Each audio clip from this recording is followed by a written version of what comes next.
Estate rovente per il costo della vita, a dirlo sono molti vicentini che puntano il dito su benzina, sulle spese per i viaggi e le vacanze, sui trasporti fino alle bollette. Sicuramente i carburanti, ovviamente lo vediamo tutti dalle nostre tasche. Io direi che sia la benzina quella che pesa di più. E poi un po' tutto, anche i bar hanno alzato molto, per esempio il caffè, cioè tutto un po' è aumentato. Alimentari, viaggi, sono andata in montagna, era tutto più caro, cioè non saprei neanche da che parte cominciare, nel senso che poi con quest'estate così calda, aria condizionata manetta, quindi d'inverno aria riscaldamento, d'estate l'aria condizionata. Situazione fotografata mensilmente dai dati della rilevazione dei prezzi al consumo dell'Ufficio Statistica del Comune relativi al mese di luglio, che segna un incremento del più 2,9% rispetto allo stesso mese dell'anno precedente.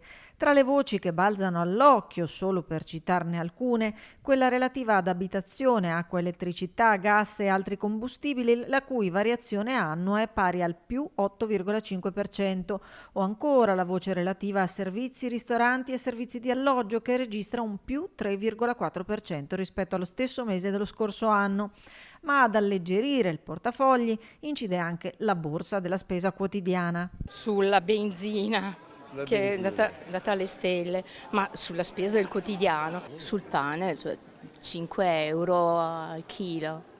Cioè il pane che dovrebbe essere in tavola, disponibile a tutti, 5 euro per un chilo di pane. Per quanto riguarda i viaggi e le vacanze c'è stato un rincaro molto importante. Ma un po' tutto, cioè il valore del denaro è diminuito drasticamente, per cui una capacità di spesa ridotta, ma in tutti i sensi vedo.